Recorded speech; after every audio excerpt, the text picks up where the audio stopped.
አትገጽየው ኩለንታየ በአራያ በትምህርተ መስቀል በስመ አብ ወወልድ ወመንፈስ ቅዱስ አሐዱ አምላክ አሜን። ኣብ ዝተፈላለዩ ኩርናዓት ዓለም ኮይንኩም ነዚ መንፈሳዊ መርሃ ግብሪ ተከታተሉ ዘለኹም ሎማዓቲ በዓለ መስቀል ብኩም ምዃኑ መጠን ስለ በዓለ መስቀል ታሪኽን ኣማጻጽኡን ከምኡ ድማ ናይ መስቀልን ናይ ሓሳብ 1666 ክልቲኡ ኣናጻጺርና ኣብ ክልተ ክፋል ክንርኢና እግዚአብሔር ሓያል ቅዱስ ንጉስ እዩ እሞ ምስ ኩላትና ይኹን ከም ናይ እግዚአብሔር ቅዱስ ፍቃድ ሎማዓቲ ንምሃሮ ኣብ ገላትያ ምዕራፍ 6 ቁጽሪ 14 እዩ ይዝሃር ዘእንበለ መስቀሉ ለእግዚእነ ኢየሱስ ክርስቶስ ይብለና እዚ ጸሓፊው ቅዱስ ጳውሎስ እዩ ኩላትኩም ብርሃን ዓለም ቅዱስ ጳውሎስ ሑሩይ ጳዚዮን ዝተባህለ ጳውሎስ ብዛዕባ መስቀል ደጋጊሙ ዝነገረና ዘምሃረና እዩ ስንታይ ዝብለና ዘሎ ይዝሃር ዘእንበለ መስቀሉ ለእግዚእነ ኢየሱስ ክርስቶስ ብጀካት ናይ ጎይታናን ኣምኻናን መድሓኒናን ኢየሱስ ክርስቶስ መስቀል ብኻልእ ዝምክሖ ትምክሕቲ የብለይን ይበል ብእውነት መስቀል ሓይልና እዩ መስቀል ጽንዓትና እዩ መስቀል ቤዛና እዩ መስቀል መድሃኒት ነፍስና እዩ አይሁድ ክሒዶም ቀቢሮም ወንሕና ግን ኣሚንና ስለዝኣመንና ካብ ሓይሊ መስቀሉ ድሒና ኢልናብቲ ናይ ዘወትር ጸሎትና ከም ንጽልዮ መስቀል ማለት እንታይ ማለት እዩ ካብ ምን ተጀሚሩ መን ከምጽዎ ንዝብል ኢና ክንርኢ እግዚአብሔር ሕጂውን ብድጋሜ ሽሙ ዝኸበረን ዝተመስገነን ይኹን ወራይ ቤተክርስቲያንና ቅዱስ ያሬድ ንመስቀል ኣመስጊኑ ወይ ከምዚ ይብል ዝንቱ መስቀል ዝንቱ ውእቱ መስቀል በአማን እጹበ ያቀልል ወናይ በሐቅ እዚ መስቀልሲ እጹብ ነገር ጭንቀት ነገር ዘቀልል እዩ ይብሎ መስቀል ዝተጨነቁ ሰባት ዘረጋገ ንስተረበሹ ሰባት ዝህድእ ስለዝኾነ ብንጽሐ ልቦና ብነቂሓ ህሊና ኮይና ክንከታተሎ ነገረ መንገዲ ይዕድመኩም ስለዚህ እንታይ ዝብለና ዘሎ ቅዱስ ጳውሎስ ናብ ቅዱስ ጳውሎስ ክንምለስ ኣብ ገላትያ 6:14 ብጀካ መስቀል ክርስቶስ ካልእ ትምክሕቲ የብለይ ካልእ ትምክሕቲ ተሎ ኸባይ ይርሓ ኢሉ መስቀል ማለት እንታይ ማለት እዩ መስቀል ማለት ኣመስቀለ ኣመሳቀለ ወይ ከዓ ትምህርተ መስቀል ገበረ ካብ ዝብል ግስ ዝተረኸበ ኮይኑ መስቀል ማለት ናይ ፊደላት ትርጉሙን ኣሎ ማለት መከራ ስስቃይ ቀራኒዮ ልደት ዝብል ዳሕራይ ፊደሉን ቁጥሩን ክንርኢና ስለዚህ መስቀል ማለት ሓይል እዩ መስቀል ማለት ጽንዓት እዩ መስቀል ማለት ስቃይ እዩ መስቀል ማለት መከራ እዩ እዚ ምስ ሓለፍካ ግን ልደት ተስፋ ሓጎስ ብርሃን ኣሎ ስለዚህ መስቀል በመን ተጀሚሩ እንድሕሪልና ብሰማያት ኢና ንጅምሮ ስለ መስቀል በምድራውያን ዘይኮነስ ብሰማያት ኣብ ሰማያት ራእይ ዮሐንስ ምዕራፍ 12 ቁጽሪ 7 ከም ንሪኦ ራእይ ዮሐንስ እንታይ ዝብለና ዘሎ ምዕራፍ 12 ቁጽሪ 7 ኣብ ሰማይ ከዓ ውግእ ኾነ ሚካኤልን መላእክቱን ምስቲ ገበል ተዋግኡ እቲ ገበል መላእክቱን ድማ ተሰዓሩ እቲ ገበልን መላእክቱን ድማ ናብ ምድሪ ወደቁ ኣብ ሰማይ እውን ኣይተረኽቡን ይብለና ስለዚህ ኣብ ሰማይ ዓብይ ውግእ ኾነ ይዝብለና ነዚ ኤጲፋኒዮስ ዝበሃል ሊቅ ክትረኸልና ከሎ ኣብ ኣክሲማኖስ ዝበሃል መጽሓፉ እንታይ ኢልና እቲ ጦርነት ምስ ኮነ መጀመርያ ሳጥናኤል ስዒርዎም ነይሩ ንምንታይ ስዒርዎም መላእክቲ ትምክሕተኛታት ከይኮኑ ከም ዲያብሎስ ብትምክሕቱ ወዲቁ መጀመርያ ተሳዒሮም ሰይጣንን ናይ ሚካኤል ሰራዊትን ከገጥሙ ከለዉ ንምንታይ ትዕቢት ከይሓድሮም እንደገና ገጢሞሞ ስዒርዎም ሳልሳይ ግን እግዚአብሔር ኣምላኽ እንታይ ይቦም ናይ ትእምርተ መስቀል ዘለዎ ሰይፍ ይቦም ነዚ ሕጂ መስቀል ሓይልና መስቀል ጽንዓትና ኣሎ ስለዚህ ናይ በዓል ቅዱስ ሚካኤል ተርእናዮም ሰይፎም ትእምርተ መስቀል ኣሎ ስለዚህ በዚህ ትእምርተ መስቀልና ቀጥቀጡ ናብ ምድረ መተታታቲት ናብ መካደይን ከም ዘስጠሞ በፀሓይትና ይነግሩና ማለት ስለዚህ መላእክቲ ተፈጥሮኦም እንታዮም ኣኽናፎም ክዝርግሑ ከሎ ትእምርተ መስቀል ኣሎ እዚ ብዛዕባ መላእክቲ ካብልና ሕፅር ብዝበለ ብዛዕባ ሰብ ማለት እግዚአብሔር ክፈጥሮ ከሎ ትእምርተ መስቀል ገይሩ ፈጢሮ ደው ኢልኩም አይዳኩም ዘርግሑ ትእምርተ መስቀል ይህበኩም ስለዚህ ሰብ ተፈጥሮ እንታዩት መስቀል ስለዚህ ሰብ ተፈጥሮ መስቀል ከም ምዃኑ መጠን መስቀል ዘለዎ ፍቅሪ መስቀል ዘለዎ ኣኽብሮት ዓብይ ነገር ይኸውን ኣቦሪቱ ንርኢና ኣቦሪቱ ዘጻት ምዕራፍ 17 ቁጽሪ 11 ንርኢናዮ ፍልስጤማውያንን ኮይኖም ንእስራኤላውያን ጦርነት ገጢሞሞም ነይሮም ኣብ ዘጻት ክንሪኦ ከለና ዳሕራይ ኣብቲ ዓብይ ኣምባ ወፂኡ ሙሴ ኣኢዳው ዘርጊሑ تطورنت كبيت طورنت نيرو ايداوم زرقحه اتوم فلسطيناويان يسعروا نيرو موتي ايداو دوم بال مسربربه ايدو ابزور دول ساعات جين اتوم فلسطيناويان يسعرون كون زنبرو اب اوري زصات معرف 17 قطرح 10 حد نروا ስለዚህ መስቀል ካብ ኦሪት ጀሚሮ ዓቢ ተአምር ሰርሕ ዝነበረ ሓይል እዩ እዚ ጥራሓውና ይኮነና ኣብ ኦሪት ዘፍጥረት ምዕራፍ 47 ቁጥር 32 ክንኮን ንኽእል እስራኤል ካ ኣብ ትርአስ ዓራቱ ሰገደ ይብለና ሙሴ እውን ኣብ ጫፍ በትሩ ሰገደ ይብለና ስለዚህ እንታይ እዚ ስንኳን ንመስቀል እስራኤል ዝተባሃለ ያዕቆብን ኣብ ጫፍ ከተማ በትሩ ይሰግድ ከም ዝነበረ መጽሐፍትና ይነግሩና ስለዚህ መስቀል ካብ ኦሪት ጀሚሮም በዓል ሙሴ ዝተቆምሉ ዝነበሩ እዮም ሙሴ ኢዱ ዘርጊሑ ትምህርተ መስቀል ኣብ ዝገብረሉ ሰዓት እቶም ጸላእቱ ይስዓሩ ነይሮም ኢዱ ኣብ ዝገብረሉ ሰዓት ከዓ እቶም ጸላእቱ ይስዕሩዎም ነይሮም ስለዚህ በዓል ኢያሱ ነፂኦም እዮም ሓደ ብየማኑ ሓደ ብጸጋሙ ኮይኖም ደጊፎም ሒዞም ነይሮም ኢዱ ንኸይረብረብ ስለዚህ መስቀል ኣብ ኦሪት ኣብ ሃገረ መላእክት ርኢና ኣለና ኣብ ግዜ ኦሪት ተመልኪትና ኣለና ኣብ ግዜ ሓድሽ እንታይ ንሕሪና ኣብ ግዜ ሓድሽ ኪዳን ካብ ብሉይ ኪዳን ጀሚሩ ስቀሉ ዝነበሩ ኣብ መስቀል ኃጢአተኛታት ገበነኛታት እዮም ኣምላኽ መድሓኒትና ኢየሱስ ክርስቶስ ንዝበደለ ኣዳም ካብ ሞት ካብ ኃጢአት ካብ ሲኦል ካብ ባርነት ንኸውፅእ ስለዝወረደ ኣብ ምእልተ መስቀል ተሰቐለ ኣብ መስቀል ክስቀል ከሎ እቲ መስቀል ካብ እንታይ ተሰሪሑ ብኻልእ ግዜ ብስፍሕ ዝበለ ታሪክ ክንትንትኖ ኢና ንሕጂ ግን እቲ መስቀል ናብሊስ ዝበሃል የማና ኢዱ ዝተሰቕለሉ ናብሊስ ይበሃል ጸጋማ ኢዱ ዕፀ በለስ ይበሃል ካብዚ ናብዚ ዘሎ ድማ ዕፀ ከርካ ይበሃል ካብዚ ክሳብ ጎኑ ዘሎ ድማ ዕፀ ዘግባ ዘሊባኖስ ዝበሃል ኣሎ እንደገና ደግሞ ካብ ጎኑ ናብ መሬት ዝተተኸለ ድማ ዕፀ ኣውሊዕ ይበሃል ብሓሙሽተ ዓበይቲ ዕንጨታት እዮም ተሰቂሉ እንደገና በኣንድምታ ድማ 12 ዕንጨታት ከም ዘሎ ይነገረና ማለት እዩ ስለዚ ብሳዶር ኣላዶር ዳናት ኣዴራ ሮዳስ ዝበሃሉ ዓበይቲ መሳምር ተሸንኪሩ ኣምላኽና መድሓኒትና ኢየሱስ ክርስቶስ ስለይን ስለይኹም ስለ ዓለም ኢሉ ኣብ መስቀል ተሰቂሉ ኣድሒና ስለዚ መስቀል እንታይ ሓይልና እዩ መስቀል ጽንዓትና እዩ መስቀል ቤዛና እዩ መስቀል መድሓኒት ነፍስና እዩ ኣብዚ እንታይ ኢልና ኣሎ አይሁድ ክህዱ ነስ ኣመን አይሁድ ክሒዶም ቀቢሮም ኣንሕና ግን ኣሚንና ስለዚህ አይሁድ ንምንታይም ክሒዶም ቀቢሮም እንድሕሪልና ብርሃነ ዓለም ቅዱስ ጳውሎስ ዘይርስዓ ነገር ኣብ ዮሐንስ ወንጌል 19:17 ክንሪኦ ንኽእል ኢና ስለ መስቀል ነገሩ ንምሕፃር እንደገና ድማ ኣብ ማቴዎስ ወንጌል ምዕራፍ 27 በሙሉ እንድሕሪና ስለ ነገር መስቀል በሙሉ ዝትርከልናዮ ስለዚህ ኣብ ቀራኒዮ ከም ዝተሰቐለ ኣምላኽና መድሓኒትና ኢየሱስ ክርስቶስ ይነግረና እንደገና ቅዱስ ጳውሎስ ብርሃነ ዓለም ድማ ብዛዕባ መስቀል ደጋጊሙ ዝነግረና ኣብ ገላትያ 6:14 ርኢና ነርና ኣብ ቀዳማይ ቆሮንቶስ ምዕራፍ 1 ቁጥር 18 ድማ ከምዚ ይብለና እስመ ነገር መስቀል ዝተእበዱ እቱ ባህበ ህጉላን እቲ ናይ መስቀል ነገር ሲ በቶም ዓያሹ በቶም ዝጠፍኡ ሲ ኮንተ እዩ ዕብደት እዩ ዕብደት እዩ ወባሃቤነሰ ለእለ ድህነ ሃይለ እግዚአብሔር ውት ነቶም ዘአመንና ነቶም በመስቀል ዝተማሐካና መስቀል ኣብ ክሳትና ዘአስርና መስቀል ዝጨበጥና ግን ሃይለ እግዚአብሔር ይሎ ስለዚህ መስቀል ሃይለ ስለዝኾነ እንደገና ኣምላኽ መድሓኒትና ኢየሱስ ክርስቶስ ብዕለት ዓርቢ ተሰቂሉ ምስ ወረደ እቲ መስቀል ኣብ ጎልጎታ ነይሩ ድሕራይ ድውያት ነቲ መስቀል ክትንክፎም ጀመሩ ድውያን ፍወሱ ጀሚሮም ዓይነ ስውራት ነቲ መስቀል ምስ ተንከፍዎ ዓይኖም ክበርሆሎም ጀሚሮም አፎም ዘይዛረቡ ዝነበሩ ሰባት ነቲ መስቀል ምስ ተንከፍዎ አፎም ክዛረቡ ጀሚሮም ነዚ ነገር ዝረአዩ አይሁድ ነዚዩ ኣብቲ ናይ ዘወትር ጸሎትና እንታይና ንብሎ ዘለና ሰግድ ለመስቀል እግዚእነ ኢየሱስ ክርስቶስ አይሁድ ክሂዶሞ ንሕና ግን ኣሚንና ስለዚህ ንምንታይ አይሁድ ቀቢሮሞ እንድሕሪልና ብዙሕ ተኣምር ይገብር ስለዝነበረ እቲ መስቀል ሙት የተንስእ ነይሩ ድውያን ፍውስ ነይሩ ካብ ዝተፈላለየ ካብ በዓል ሶርያ ካብ በዓል ኣርሜንያ ካብ ዝተፈላለየ ኣህጉር ዓለም እንዳመፀ በቲ መስቀል ይፍወስ ነይሩ ከምዚ ሕጂ ኣብ ሃገርና ዘሎ ኣብ ዝተፈላለየ ፀበል እንዳኸዱ ምእመናን ዝጥምቆ ዝነበሩ ልክዕ ድማ ናይዚ መስቀል ናይ ተፈጣሪ ዓለማት ኣምፃይ ዓለማት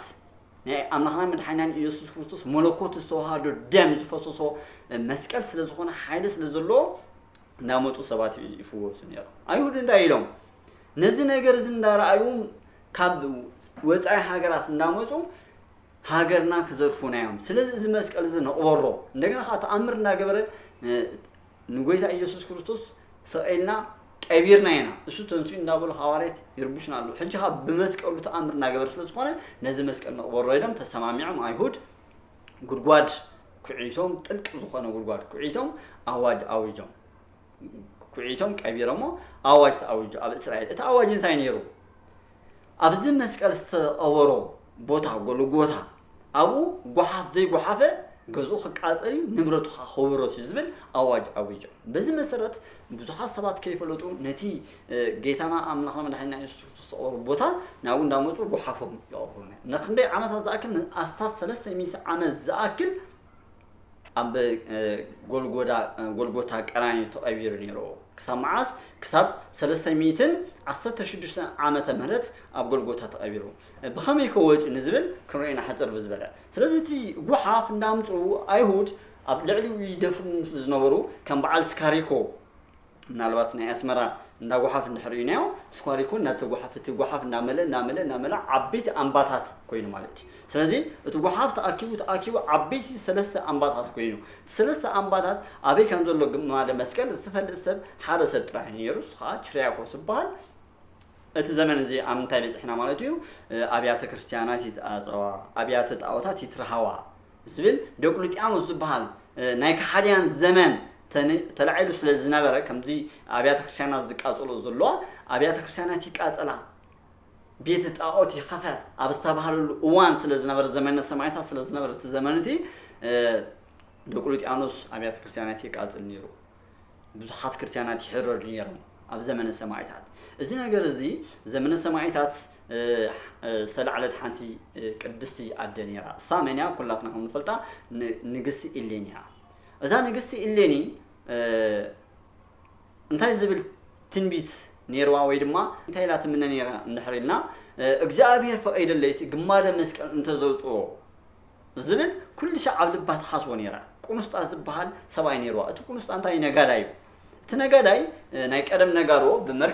بمركب زنغرو ወይ ካብ ዳህላክ ወይ ካብ አዱሊስ ናብ ምዕራብ ናብ እስራኤል ናብ ዝተፈላልዩ አቅጣጫ ዓለም ከይዶም ክነግሩ ከሎ በመርከብ ብውሕድ 6 ወርሒ 2 ወርሒ ወዘለሚ ስለዚህ እዚ ቸሪያኮስ ካብ ንግድ እናተመለሰ ከሎ ሰብኣይ ኢሌኒ ማለት እዩ እንታይ ኢሉ ሓደ ካብቶም ነጋዶ አንስናስ ከሚገርናና አምነን ምናልባት ብድሕሪናሲ ሰብኣይ ለሚደን انت تصنحس بمنታይ ንፈልጥ ይብሉ ኩሎም ተነጋዶች ሰምዖሞ አነ ሰቤቴ አምናይ ይልችሪያኮስ ንኢሌኒ ቅድስት ምዃና አነ ያአምናይ ስለዚህ ዘለኹም ነገር ክንዋራር ንኽሪና ተባሂሎም በቃ እንታይ ትበኒ ተባሂሎም እዚ ነገር ናዮ ኩሉ ነገር ይበካ ተባሂሎም በዚ እቲ ነጋላይ እቲ አንስና አይን አምነን ዝብዘሎ ናብታ ከተማ ኢሌኒ ዘላቱ ያአቱሞ ነጋዶ መጹ የብሲ በጽሑ ናብ መሬት በጽሕ ማለው ነጋዶ ኢሉ ጥሩምባ ያሐረም ዳሃራይ ተነጋራ ይኸይድ የንኳሑ ከናምና ኢሌኒ ገዛ መኒ ኻት ብሎ ሰራሕተኛ አነ ከምዚ ኢለ አይ ንግስቲ ኢሌኒ ኮ ሰባያ በዘይ ብላ ሰዓት ሰባያ አይተቱኛ ስለዚህ አይኮነል ካኒው ተመለሱ ብሎ መኒ ትብላ ኢሌኒ ከምዚ ኢሉ ሓደ ሰባይ መዚ አይ አነ ትፈልጥነ ዲኸ ድሕር ሰባያ ኮ ሰባያ አይቱኛ ገዛይ ስለዚህ መልሱ ይትብላ እንደገና ተነጋራይ ከምዚ መስበለቶ ንዓኽስ ዘዲኽ ነገር ክበኪ ሓንተ ነገር ግን ኢሌኒን ችሪያኮስን ዝፈልጥዎ ክልቲኦም ዝፈልጥዋ ነገር እዚኣ ነገር ጥራሓብኒ ስለዚህ እዚ ነገር ተገርክለይ ግን ውዕለታኸ ክበኪ ይብላ ድሕራይ ከይዳ ተሰራሕተኛ ንግስቲ ኢሌኒ እንታይ ትብላ ኣነ ነጋዶ መጨም ዘለዉ ቀሪቢዩ ሰብኣይኪ ስለዚህ ከምቲ ቀደምና ይልማልኪ ሰውነትኪ ተሓጽብኪ ጨና ጌርኪ እቲ ወርቂ ኩታሸኺ ግበርዩ ትብላ حراي أدالولي تبلا حراي كتيم نيراتن أمونغ خلتيهم سمع زبره زنابراي قلبت نيراتهم يونكو أزيون بحال قلبت نيرهم كلتيهم كدوكس خلو ليسي زبره ስለዚህ ንሳ አውጪ ነፍስ ሰውነት አትሐጸብ ኮላ ተሰራህተኛ ሰሪዓ ለመንትቦ ነተነጋዳይ ትቦ ተነጋዳይ ከይዱ ንሰባ ኢሌኒ አነ ነሰቢት ኸፈሊጥ ያ ለሚዲያ መጪ ስቦሎ አነ አምነካን ይሎ حرك كابسو صحاتكم كنتم تفوتوا سواء سويت تفوتوا ነገር እንታያለው ሱዳሙ ብዙ ነገር አለው ሹዕቲ ነገራይ እዚያ ተፈልጣለው መስሎ ቸሪያኮስ በትክክል ይፈልጣ ስለዝነበረ ትክክል የሚትካል ከማለት ይሉ ሙሉ ሀፍቱ ነው ይሁን ደሐራና ኢሌኒ ይመለስ ኢሌኒ ኩሉ ነገር ተዳሊያ መስተቀበለቶ እሱ ገጹ ተጸውይግ ያቱ ንምንታይ ሃኮን ካዝሎ ንብረተይ በሐርብ ወሒዶ እንታይ ሞሎ ሽግር አለው ናቲ ሃፍቲ አለ ሚና ቤተሰበይ ናትካ ቤተሰቡናሉ ናክልቴና ኮይና በሐሳ ናዓብቱ ስራ ዝገበርኪ ጌርክ እናበለን يناشوا دحري بزح جديد أنا كخيدي نبي بك قرينا بزبر حنك خيدي سبعين سبيت حرق أكاليم كم تك أملاقنا من حنا يسوع صامتو أماتيوس ونجيل معنا بحسب تشعة أطر حمش تزبلو أهادو أكال منتو وانا هسكي يكونوا كليت الله أهادو سجا وأهادو أكال منتو دقيمتي كليت سبعة يكونون حرق أكال حدا سجا يميزبل سلذا أنا خلاص زف الليل من جدي يبليني لا ده حري يتخطله صندوق عصر في بسونتها لك عم مركب مستسألة عم مركب أفتصاتون عشونا نبحري يتربيع تي بحر دما معبلنا قلابته نتي ساعتون زلاتو إليني ناب أنستاز بحال نقص زلوا بوتا ناو مسبس حس سبات حزم نام نقص أنستا يبصحوا نقص أنستا لما نوشت زتري نايدقة زتري سوونت ناوشت أوي زترن نايدقاوي سوونت زترن دام جبه تخانا خيلو مسس نحن حراي بكبا نقص قسطنطينوس ولد نقص قسطنطينوس كم نقصتي إليني مستولده أصاب بحجن سرعة تمهره ناي مسكال حيلي كمود ما بزح حيوان ثونا جم سمهارته سمس عبي كمتي مزمور داويت مزمور 59 تنقص 4 زلو وهابكم تأمرت للي فرهوك نتم تفرحات تأمرتي هاب كام أبزبل حيل جيرو ناب سماي تأمرت مسكال يرمو بحراي سراويتو تأمرت مسكال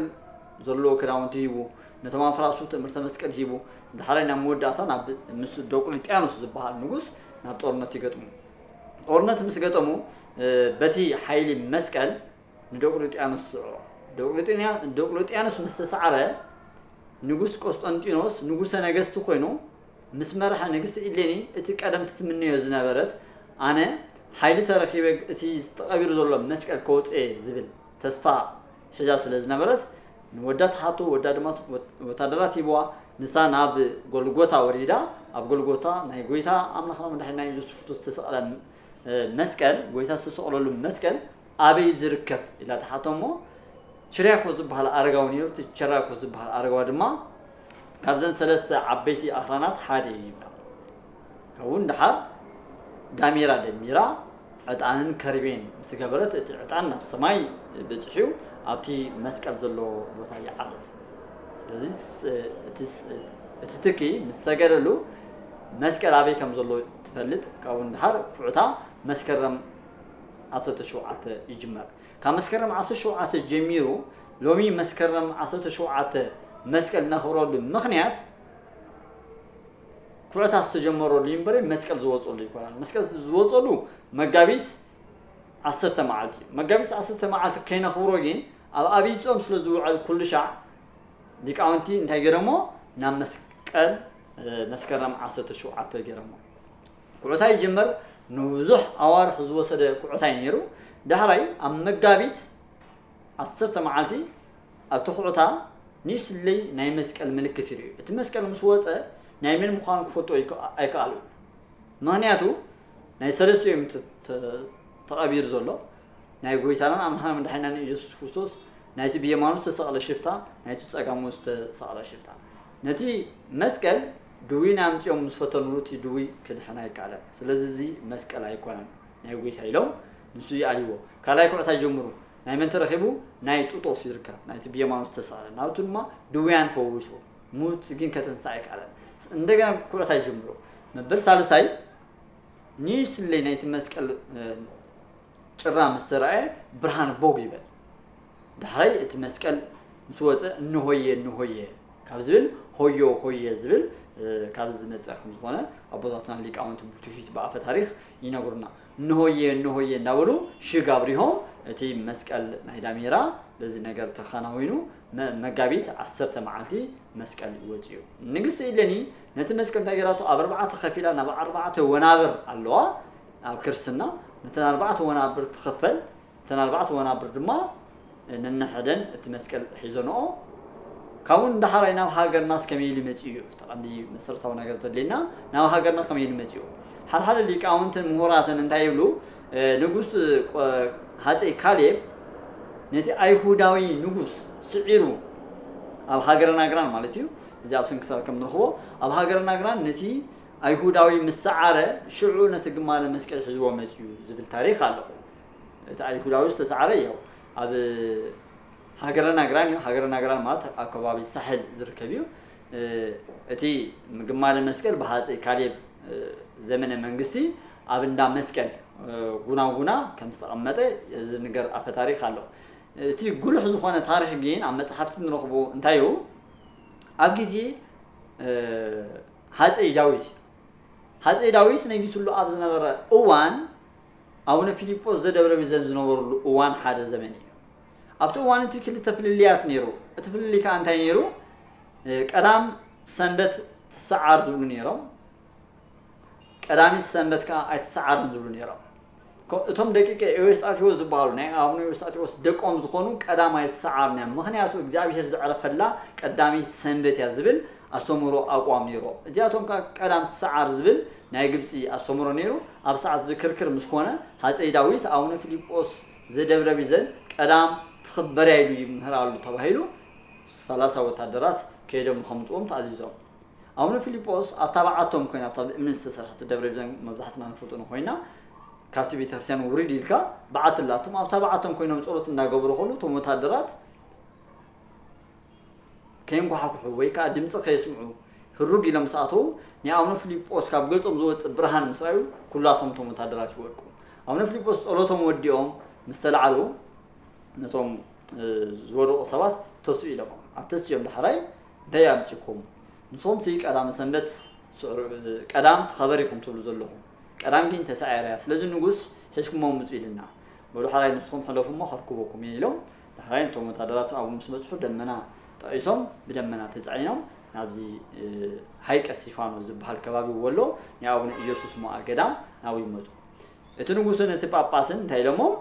ንሳ ቀዳም ተሳዓረ ኾላ ቀዳም ተኸበሪ ሓትብል ካምታይ ተበጊስ ካይቦም ሶም ካም መጽሐፍትና ተቆሱ አቡነ ፊልጶስ ፋድል ማለት ፊደል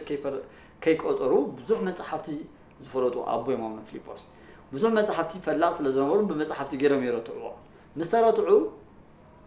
ብናይ ላም ቆርበት ተጣሊሎም ናብ ፀሐይን ክድርበዩ እዚ ታይዞም መልአክ እግዚአብሔር መጪ ይድሕነው እንደገና ድማ ናብቲ ሃይቀ እስጢፋኖስ ዝበሃል ናብ ድርቢዮም ተባይሉ ናብ ክድርቢዮም ከሎ እንደገና ኣብዚ ባሕር ዘለኹም ፍጡራት ኩላትኩም ውጽ ኢሎም ብሙላአቶም ቶም ኣብቲ ባሕር ዝነበሩ ፍጡራት ይወጹ ነቲ ባሕሪ ከም ሰዓረ ገይሮም አቃጭሎም ነዚዩ ኣብቲ ናይ ቀደም ሰዓታት ሰአለነ ፊልጶስ አቡነ ዘአንደልከ ባሕር ከመሳየረ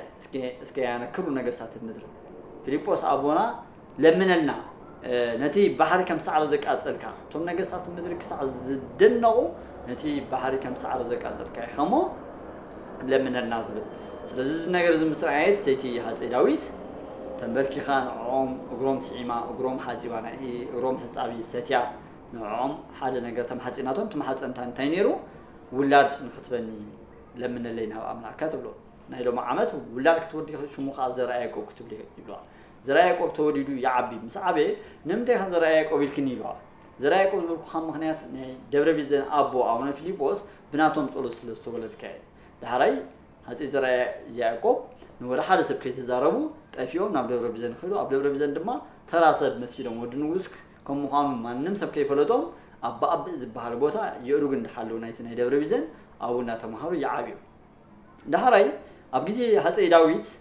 ሕማም ፌራ ተማሓላላፋይ ሕማም ይመጽእ እዚ ነገር እዚ ክፈትሖ ዝኽእል አቡነ ፊልጶስ እዩ ስለዚ አቡነ ፊልጶስ ከነማኽሮ ኢሎም አቡነ ፊልጶስ ምስማኽሮም አቡነ ፊልጶስ ድማ ግማደ መስቀል ናብ ዝዓዲ ተዘይመጽ እዚ ሕማም ዝኽጠፍ ኣይክእልኒ እዩ ስለዚ ግማደ መስቀል ኣምጽእ በዚ ትሽዓተ ቅዱሳን ተመሪጾም ናብ ግብጽ ከይዶም ሓቲቶም ግብጻውያን ድማ ኣብዮሞም ነይሮም እንዳሓራይ ኣባይ ከዓጽወየ ምስተባሃሉ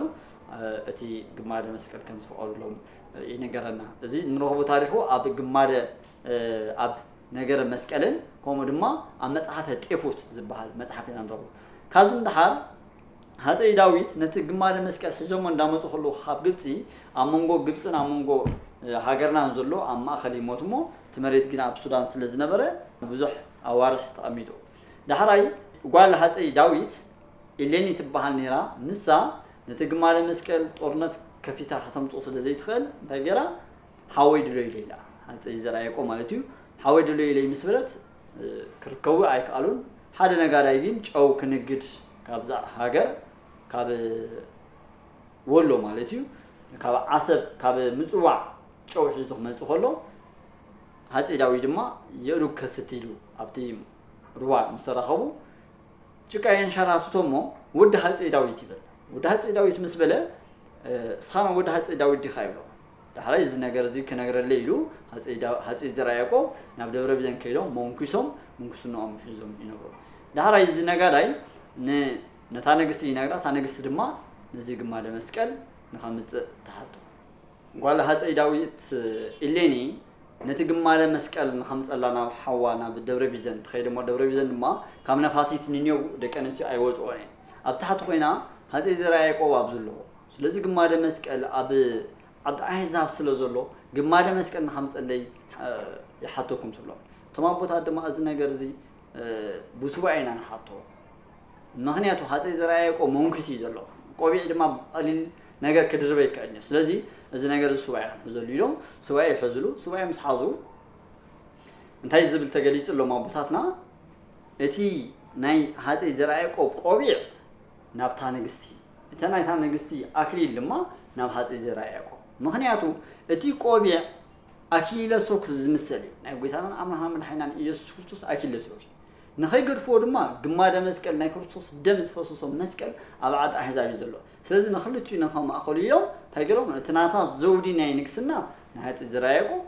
الزراعيكو قوبيع دما نبع كيرهم بزي مهنيات هذا الزراعيكو نب طورنات قتيمو نتي جمادة مسكال حجمه متهم جمادة مسكال حجمه هم يسخلوا أب قدس بوتاي قدس نجار سلسخونا أب قدس بوت مت علوينو أب حال عبيت كلامات كأمت وجميرة جن تايز بالرأي متيوم أنا بالمسكلة بديبة مسكلة أبل مسكلة أنا بالرو زبل بزوج جديد صدق قامي يريم يرى لذا أب بزوج كلاماتني هاجرنا تفتينو أبنا مسكل جنا وانت أميتو 5 نبر 10 أوار 5 أمتة أبوتاتنا ينقرنا بزم هنيات مسكل تفوت أزخنا أين يلو ليك أونتين شماغلتاتن أكيبهم كما خلص جمهور ثم شماغلتاتن ثايلهم جمارة مسكل زقمت قبل على مسكل نحركوا إنه تفوتوا مسكل زخنا جيشان دبر كربيو ስለዚህ ኣብ ግሸን ደብረ ከርቤ ክቕመጣሎ ተባሂሉ ናብ ግሸን ደብረ ከርቤ ተኸይዱ ልክ ግሸን ደብረ ከርቤ ርኢና ንርኩና ተፈጥሮ መስቀል እዩ ትምህርተ መስቀል እዩ ዘሎ ትጎቦ ኣብኡ እንታይ ገይሮም ጉድጓድ ኩዒቶም ኣብቲ ቤት መቅደስ ዝነብረሉ ኣብቲ ልዕሊ ጉድጓድ እንታይ ገይሮም ብሩር ኣቐሚጦም ኣብ ልዕሊ ብሩር ወርቂ ኣብ ልዕሊ ብሩር ወርቂ ዕንቂ ኣብ ልዕሊ ዕንቂ እቲ መስቀል ኣቐሚጦም እንደገና ድማ ኣብ ልዕሊ መስቀል ዕንቂ ኣብ ልዕሊ ዕንቂ ወርቂ ኣብ ልዕሊ ወርቂ ድማ ብሩር ገይሮም نوعو أنا أختار ما بتبيت مقدس نحري بيت مقدس ثلاثة معزون زلوا بتمرت مسكال استسرح بيت هرتيان صريحهم هذا إزراء يعقوب كم زيجيبه ثلاثة حال السبات جين فلسفنا هذا إزراء يعقوب فلسفنا يختلوا سلوز نوورو نمكسنا يقاومون يرام زبلو أتحسس فازلهم سبات علو سنتايو قوي عم دربيهم يوم كاب مسرته تم تاريخ خالدي مفلاتيهم لذي فازور فيلوزوفي نفلسفنا أباد بنبالون ممكن يقاوم نيريلهم هذا إزراء يعقوب زيناتهم يوم سومين نخبر مسكال يلوم يمبري نخبر ميلهم كم زي كونوا نقرأ من قدنا خمر دومين قبانا هذا إزراء يعقوب كابت تزقرمنا نمجمر أجزي تأمر مريم مستصحبة ندبر بزين نزور حاله بورك سلبت وانجلون ندبر بزين عبينا جزور كوتين من تاي استمهروا له هذا إزراء يعقوب دبر بزين بزح فلتأت أصملوا أبدبر بزين بس مخنيات دبر بزين عبي نجار جرات اللوميا سوم كان دبر بزين بزح نجار كم زجور الله أب تاريخهم نروحه سلزي مسكلنا وهاجرنا بخمسة عينة من خمس مزع سلزي مسكرم عصرت شوعة معتي مسكر زبر خلو مهنياتو مسكل عبرها بكواكبت عصر جوا سماي زبر خلو كم كواكبتي برهان زخونلو بتمرت مسكلي سلزي زحات مزحفتنا أنت يزبل نازلو مسكل سلام زوجبي مسكل حيلي مسكل صنعاتي بزي مخنيات أنحنا مسكل نخبره بزي مخنيات سلزي هوي بخمي كم زمسألة إني لنا نهوي كابزبل بحالنا قانقانا توفيتنا كم حزيق بانا بزبلته سبات نمسكل نارجزو ناب شدشتميتون صام شدشتم زخلو زلو الزمني سلزي أنحنا أبستفلا ليه أصناف عالم كنا نزك على زمن سمع زلنا مسكل زستنع علوس زمني أنت مسكل استلعلو بزحات كم زلو كم تبرهان عالم قدس باولوس أفيلكسيس معرف سلسوز عصو شو منته ويزيني جهال أنا جركمو دقيمتي تخكل بقلت نقركم الله كما أمنتو صلاته لمسكال كريستوس بزحات صلاة كريستوس كوينكم زمصو እንዳወخو نقركم الله حلو نيجرنا نقرو ስለዚህ በዚህ መሰረት ብዙሓት صلاة መስቀል መጽም አለው 666 ምስ መስቀል ዘሎ ቶማይ ሰይጣን ማሕበር ኣብ ልዕሊ መስቀል ዝገብሮ ዘሎ ጸለመን ጽልእትን ኣብ ቀጻሊ ክንመሃሮይና እግዚአብሔር ጥበቡን ምስጢሩን ይግለጸና ብእውነት ናይ በሓቂ ኤፌሶን 2 ምዕራፍ 16 ከም ዝብለና ኣብ መስቀል ብሕማሙ ነቲ ጽልኢ ደምሰሶ ይብለና ኣብ መስቀል ብሕማሙ ነቲ ጽልኢ ደምሰሶ ጽልኢ ዘረኝነት ዓዳውነት ተንኮል ክፍኣት ኣብ መስቀል ተሳዒሩ ሞት ሓጢኣት መርገም ኣብ መስቀል ተሳዒሩ ስለዚህ ንሕና በሃይማኖት ببهلنا حلينا بفارق النبر يقبعنا مسكال سلام زهيبي مسكال حيلي مسكال تنعاتي سلازي بمسكال نعمتها خمزوان بسلام بتاعنا نخلص نحنا نعم بعد مسكال عشرة جيرو أبكار كفال ما تي زهطر زلوا بدمنا نحن كتاتل نجاب هير كودس فقالوا يخوننا على عيل جمرنا از جميع روز فتمنا نجاب هير أملاك كبر المسكانان أملكون وداسين سجدتنا أستبركون نعيقون يسمح لنا